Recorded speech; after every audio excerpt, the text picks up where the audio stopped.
thanks to Datamine ARPG over on Twitter, we have word of a brand new cosmetic type inside of Diablo Immortal. We're not just talking about a cosmetic skin, but a new type of cosmetic inside of the game. We're going to get into all of those details right here. I'll be linking both his post as well as his Twitter in the description of this video if you want to follow him for the data mined information regarding Diablo 4 and Diablo Immortal. So this is a new cosmetic set.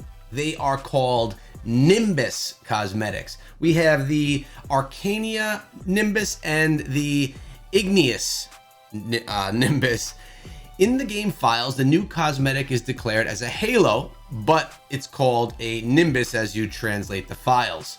The definition of Nimbus is a cloud or halo surrounding a being or a saint. Now, inside of Diablo Immortal, these will not be surrounding the heads of our characters, but more around the feet. I'm anticipating that this is not around each foot individually, that it's around the entire bottom of the character. Just because of size of things, that would be my assumption. I guess we'll see when the time comes.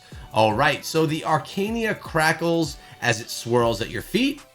I like the purple look. It looks cool. The Indigenous Nimbus cosmetic, the heat swirls around your feet, yet it does not burn you. So these are really cool additions to the game. So this brings us up to the following question. Is this a new way for Blizzard to monetize the game? Having us have to pay for new cosmetic Nimbus inside of the game as well. Or I shouldn't say have to, because you don't have to pay for cosmetics, but you have the option to. We're going to find out a little bit more as we scroll on further. Limited time availability. All right. The Nimbus cosmetics may only be available during a limited time event, and they are themselves time limited, subject to expiration. According to the game files, they'll be available as a 7 or 14-day cosmetics. So actually, they are not something that you have to pay for, and they are a prize for placing in an event, whether you get a 7 or a 14-day. With that being said, Nimbus being a whole new introduction of cosmetic inside of the game, there could be exclusive Nimbi. I'm saying that because I think it was probably plural for Nimbus, but that is something that they could monetize for the game in the future if you want a special Nimbus, or even add it to a character skin set. Like you have the character skin, you have the portal, you have the avatar frame, all that. All right, so this has to do with an event inside of the game.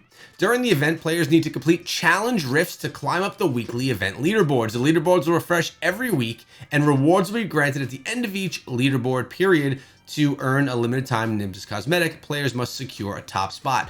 This is cool. It's another way of just, while you're roaming the open world, because remember, this is an open world game where we see other people, it shows that your Nimbus is there, which means you placed well and you're really pushing hard in challenge rifts. I really like it. So here we go. It tells you the schedule of the events and what Nimbus you win for participating in those events. These go from June 26th, which is only 5 days from today, to July 3rd, then the 3rd to the 10th, and the 10th to the 17th. This is probably going to be something that's ongoing for an extended period of time. But it looks like he has an extra note here. One more thing about the Nimbus. Oh, this is cool looking.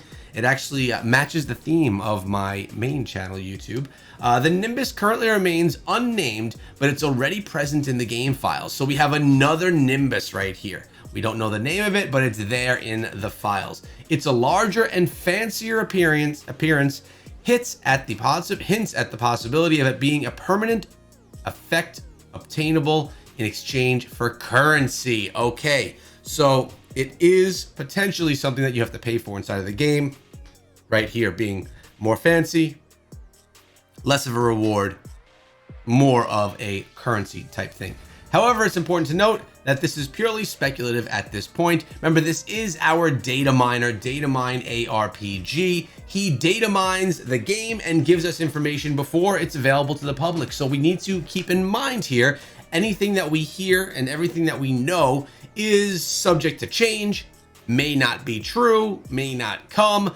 I will say, though, things have been pretty darn spot on for a long time from this man. I want to thank Datamine ARPG for all of the information. Make sure you go follow him. Again, the links are in the description of this video. Make sure you subscribe to this channel as well for the most up-to-date information on Diablo Immortal.